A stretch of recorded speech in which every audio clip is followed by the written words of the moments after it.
ابھی تو ایک اور بھی الزام لگ رہا ہے، جس طرح زلمے خلیلزاد ان کے حق میں بول رہے ہیں، جس طرح اسرائیل اور امریکہ کے جو فرینڈشپ گروپ کا سربراہ ہے شیرمن جس طرح ان کے حق میں بول رہے ہیں، یا جس طرح گولڈ سمتھ فیملی ان کے ساتھ کڑی ہے، تو پاکستان میں مولانا صاحب اور اس طرح کے لوگ الزام لگا رہے ہیں کہ بھئی یہ صرف اندرونی نہیں بلکہ بیرونی ایجنڈا بھی تھا۔ آپ اس پہ بلیو کرتے ہیں؟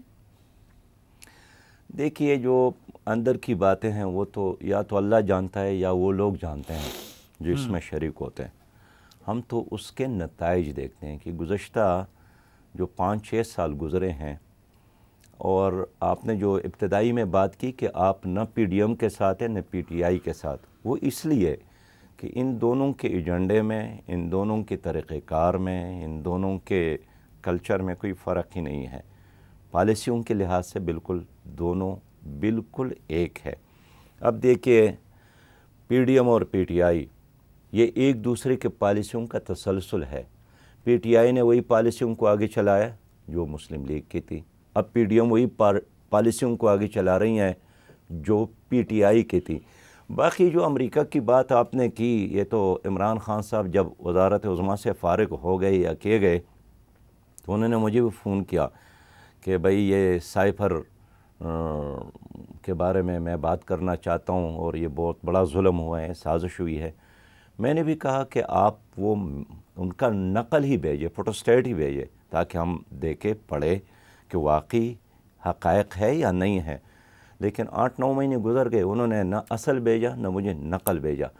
لیکن میں نے اس وقت بھی یہ کہا کہ اس طرح کوئی کام ہی انہوں نے نہیں کیا ہے کہ جس کی بنیاد پر امریکہ ان کے خلاف سازش کرے۔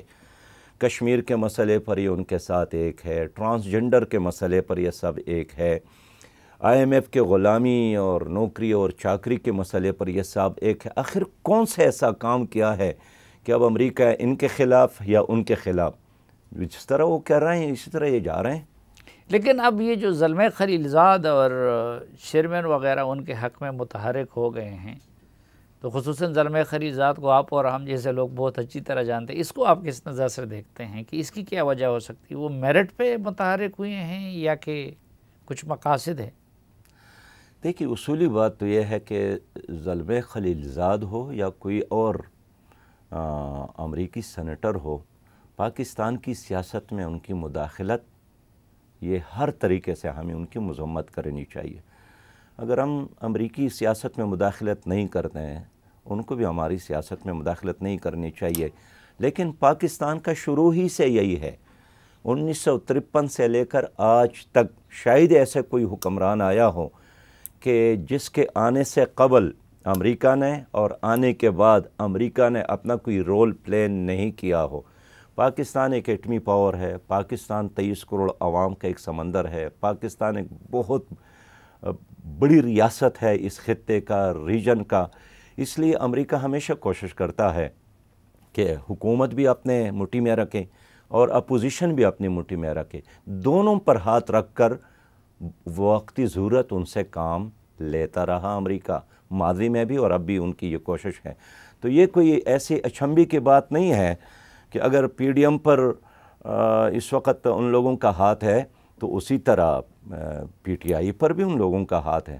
ہمارا تو بیانیہ یہی ہے کہ دونوں ایک جیسے ہیں اور ایک ہی در کے غلام ہیں، ایک ہی در پر جھکنے والے ہیں، ایک ہی ملک سے ڈکٹیشن لینے والے ہیں۔ یہی تو ہمارا بیانیہ ہے جو روز بروز ثابت ہو رہا ہے۔ نہیں، لیکن آپ کے بیانیہ میں تو یہ مسئلہ بھی آتا ہے نا کہ مثلا پی ڈی ایم کے کرتا دھرتا مولانا فضل الرحمان صاحب ہیں، آپ ان کے ساتھ بھی ایک لمبے عرصے تک اقتدار میں رہے اور اتحاد میں بھی رہے، اور دوسری طرف اگر عمران خان صاحب ہیں تو ان کے ساتھ بھی آپ پچھلے دور میں ادھر اتحاد میں رہے، مشترکہ حکومت کی، آپ ان کے وزیر خزانہ تھے۔ تو جنرل باجوہ نے تو غلطی کا اعتراف کر لیا لیکن آپ نے آج تک نہیں کیا۔ نہیں، میں عرض کروں کہ جماعت اسلامی نے کبھی بھی مرکزی حکومت میں شرکت نہیں کی، نہ آج نہ کل۔